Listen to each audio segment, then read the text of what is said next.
Bismillahirrahmanirrahim. Assalamualaikum warahmatullahi wabarakatuh. Para mahasiswa sekalian yang dimuliakan Allah Subhanahu wa taala, semoga kita semua senantiasa berada dalam keadaan sehat, berada dalam lindungannya Allah Subhanahu wa taala.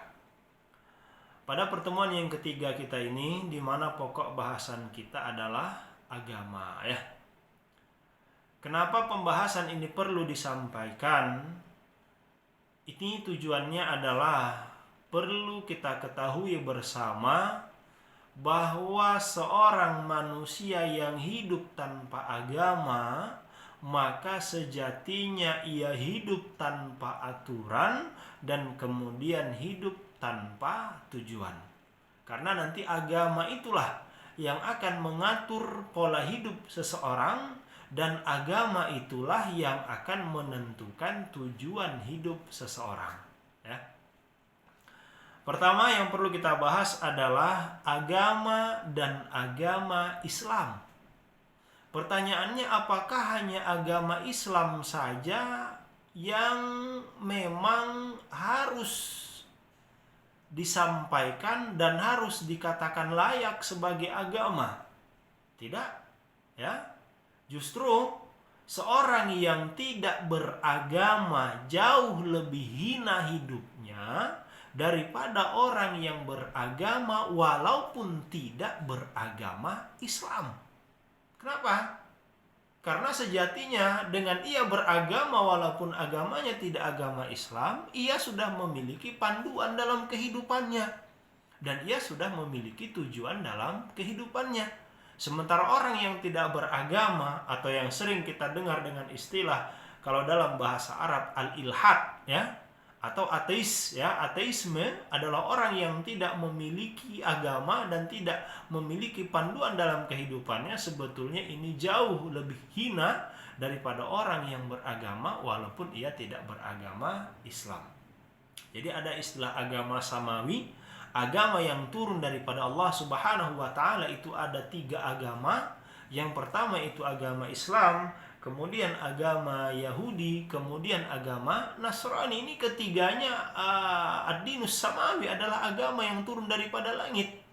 Nah, cuman yang menjadi permasalahan ketika orang yang dia beragama Yahudi atau beragama Nasrani, ia mengubah konsep daripada ajaran agama tersebut menjauh daripada aturan yang ditetapkan Allah, ya. Nah, kemudian pada saat ini ada berbagai macam agama, ada agama Kristen, kemudian agama Hindu, agama Buddha, ya, dan agama Islam serta agama-agama yang lainnya. Ini tetap menjadi agama yang diakui oleh negara kita. Tapi kita kembali kepada konsep yang sudah disampaikan oleh Al-Quran, inna dina indallahil Islam, bahwa sesungguhnya agama yang ada di sisi Allah, agama yang dinilai oleh Allah Subhanahu wa taala adalah agama Islam. Ini adalah agama yang kita anut sebagai seorang yang beriman kepada Allah Subhanahu wa taala. Kemudian, apa saja ruang lingkup daripada agama Islam tersebut? Sejatinya terbagi kepada 3 hal, ya. Bahwa agama Islam itu dia menghimpun 3 unsur pokok. Yang pertama adalah permasalahan akidah. Dan ini menjadi hal paling penting bagi seorang mukmin, bagi seorang yang beriman, di mana ketika seorang hamba Allah dari agama tersebut ada akidah. Akidah dari kata aqada, yaitu yang mengikat hubungan seorang hamba dengan Allah Subhanahu wa taala. Maka akidah kita itu terkonsep dalam kalimatus syahadah berupa asyhadu an la ilaha illallah wa asyhadu anna muhammadar rasulullah. Kita meyakini secara mutlak bahwasanya melalui agama tersebut kita berakidah, yaitu kita bersaksi bahwa tidak ada Tuhan selain Allah dan Muhammad adalah rasulnya Allah. Jadi permasalahan akidah ini nanti akan kita bahas pada pertemuan-pertemuan berikutnya, yaitu tentang arkanul iman, yaitu rukun iman. mulai daripada beriman kepada Allah, beriman kepada kitab, beriman kepada malaikat, beriman kepada rasul, beriman kepada yaumil akhir, dan beriman kepada qada dan qadar. Insyaallah nanti pembahasan masalah akidah ini akan kita perluas dalam pertemuan-pertemuan berikutnya. Namun itu menjadi ruang lingkup agama yang pertama adalah akidah, ya. Kemudian yang kedua yang menjadi ruang lingkup agama Islam tentunya adalah syariah. Syariah ini artinya apa? Dari kata syari'un, yaitu jalan. Oh, berarti untuk sampai kepada tujuan kita ada jalan yang sudah ditetapkan oleh agama ini, yaitu berupa aturan. Adalah aturan yang harus kita patuhi selaku kita orang yang beragama Islam, yang harus kita tunaikan kepada agama tersebut. Jadi konsep nanti al-imanu billah, kita melalui akidah kita kepada Allah, maka ada tugas, ada jalan kita untuk sampai kepada Allah yang dia terangkum dalam syariah. Dan ini nanti juga akan kita bahas dalam pertemuan-pertemuan selanjutnya, yaitu pada pembahasan arkanul Islam, yaitu rukun Islam, ya. Ada salat, kemudian ada zakat, kemudian ada puasa, kemudian ada haji, ya. Nanti akan kita bahas pada pertemuan-pertemuan selanjutnya. Kemudian yang berikutnya, ruang lingkup agama yang ketiga adalah al-akhlak, ya, perilaku. Ini juga menjadi poin penting sehingga Rasulullah SAW menyampaikan, wa ma bu'istu illa liutammima makarimal akhlak. Dan aku tidak diutus, kata Rasulullah, kecuali adalah untuk menyempurnakan akhlak manusia. Ada sebuah kisah yang mungkin bisa memotivasi kita semua betapa pentingnya akhlak tersebut, yaitu pada masa di mana sebelum Muhammad mengumumkan kerasulannya kepada penduduk Makkah, beliau naik ke atas bukit Safa dan kemudian menyampaikan, wahai kalian penduduk Makkah, apakah kalian percaya andaikan aku beritakan kepada kalian bahwa dari dalam bukit Safa ini akan keluar bala tentara yang akan menghancurkan kita semua. Itu di Muhammad sampaikan, andaikan aku beritahu kepada kalian bahwa dari dalam bukit Safa ini akan keluar bala tentara dan kemudian mereka akan menghancurkan kita semua, atu'minu Nabi, apakah kalian akan percaya kepadaku, kata Muhammad. Apa yang mereka sampaikan? Wahai Muhammad, selama engkau hidup dengan kami, selama engkau berinteraksi dengan kami, tidak ada satupun kebohongan yang kami temukan dalam dirimu. Baik itu sifatmu, baik itu perkataanmu, seluruhnya adalah kebenaran. Ini. Sehingga ini menjadi alasan pertama Rasulullah yang ia lakukan adalah memperbaiki akhlaknya. Sebelum ia diangkat menjadi Rasul, sebelum ia umumkan kerasulannya, pertama yang beliau lakukan adalah menunjukkan perilaku yang baik, menunjukkan budi pekerti yang mulia. Sehingga melalui budi pekerti yang mulia tersebut, ia berharap bahwa nanti ketika ia umumkan kerasulannya, orang-orang Makkah akan mempercayai, akan menerima kerasulannya dengan sangat terbuka. Dan ini pula yang menjadi alasan kenapa Rasul itu, Muhammad itu sudah mendapatkan gelar Al-Amin, yaitu yang dipercaya bahkan sebelum beliau diangkat menjadi Rasul.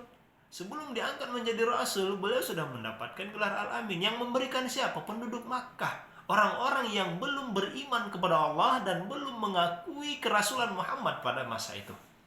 Namun, disinilah mulianya akhlak tersebut. Ya, bahwa seorang mukmin, seorang yang beriman dianjurkan untuk berakhlakul karimah, berakhlak yang mulia, sehingga dengan akhlak tersebut ia menjadi mulia di hadapan manusia itu sendiri, juga menjadi mulia di hadapan Allah Subhanahu wa taala. Ya. Kemudian ada pembahasan juga, yaitu keterkaitan antara agama Islam dan iftek atau ilmu pengetahuan dan teknologi. Jadi jangan pernah kita beranggapan bahwa Islam itu adalah ajaran yang ketinggalan zaman, yang tidak bisa menyesuaikan dirinya dengan perkembangan zaman. Tidak. Justru Islam melalui Al-Quran itu sudah terlebih dahulu ya menjabarkan seluruh yang akan ada dan terjadi di atas muka bumi sebelum penemuan-penemuan oleh ilmu pengetahuan modern.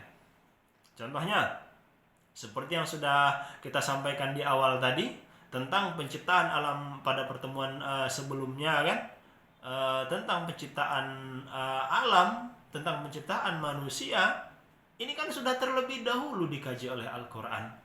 Allah sudah mengkaji terlebih dahulu, menyampaikan terlebih dahulu tentang bagaimana proses penciptaan muka bumi, dimulai dari satu benda kemudian dipecah dan lahirlah unsur-unsur benda-benda lainnya. Ini sudah terlebih dahulu, fafataknahuma, kata Allah. Sementara teori Big Bang itu beberapa abad setelahnya baru ditemukan teori tersebut. Sama ya, ketika berbicara tentang penciptaan manusia, dari proses mulai daripada segumpal air mani, kemudian berubah menjadi segumpal darah, kemudian berubah menjadi segumpal daging, kemudian diberikan tulang-tulang di dalamnya, kemudian dibungkus dengan daging. Ini sudah terlebih dahulu Allah cantumkan dalam Al-Quran ya, dan kemudian barulah dikaji dalam ilmu pengetahuan modern. Ya, itu seperti itu. Jadi tidak ada alasan bahwa Al-Quran itu sudah terlewati oleh zaman, bahwa Al-Quran sudah terlewati oleh masa, oleh kemajuan ilmu pengetahuan, oleh kemajuan sains. Tidak, justru Al-Quran sudah menjabarkan terlebih dahulu, namun masih dalam bentuk yang sangat ringkas sekali. Kenapa ringkas? Karena Allah ingin memberikan kesempatan kepada manusia untuk mengkaji hal tersebut dan kemudian dijabarkan dalam bentuk yang seluas-luasnya. Itu ya. Bahkan contoh lain, contohnya seperti pengkajian, disampaikan bahwasanya gunung ya memiliki potensi sebagai pasak daripada dunia, sebagai tiang daripada bumi. Ya, Al-Quran sudah sampaikan wal jibala autada, dan kami jadikan pegunungan tersebut sebagai pasaknya bumi. Ya, dan para ilmuwan melalui ayat tersebut atau setelah mereka melakukan penelitian terhadap keberadaan bumi di atas muka bumi, setelah diukur ya bahwa ternyata gunung tersebut ketika ia menancap, ketika ia menjulang ke atas dengan ketinggian 100 meter, dan ternyata setelah diteliti ia justru menancap ke dalam bumi itu sebanyak 7 kali lipat. Kenapa demikian? Karena dia berkedudukan sebagai pasaknya bumi. Maka hal yang wajar ketika ia menghunjam dengan sangat dalam, dan ini yang sifatnya mengontrol peredaran bumi tersebut. Ini kapan ditemukan oleh para ilmuwan kita, oleh ilmu pengetahuan modern. Namun ternyata Al-Quran sudah sampaikan wal jibala autada. Ketika Al-Quran menyampaikan bahwa pegunungan adalah sebagai pasaknya bumi, dan kemudian dibuktikan oleh para ilmuwan kita benar, layak pegunungan dikatakan sebagai pasak bumi dikarenakan kedalamannya ke dalam bumi itu sebanyak 7 kali lipat sebanding apa yang kita saksikan ketika yang menghunjam ke atas. Jadi para mahasiswa sekalian, pada konsepnya apa? Bahwasanya agama Islam tersebut bukanlah agama yang dia sifatnya ketinggalan zaman. Sangat salah jika kita mengatakan bahwasanya agama tidak sejalan dengan perkembangan zaman. Salah jika kita menyampaikan bahwasanya kita akan hidup dalam sebuah kebodohan jika kita berpegang teguh terhadap ajaran agama tersebut.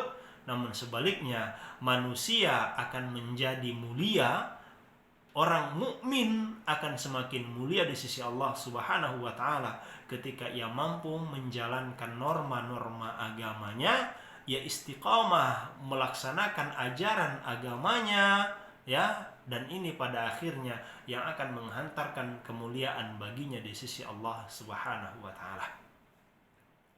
Ya, ini untuk pertemuan kita pada pokok bahasan agama. Selanjutnya nanti akan kita lanjutkan dengan pertemuan berikutnya. Demikian, assalamualaikum warahmatullahi wabarakatuh.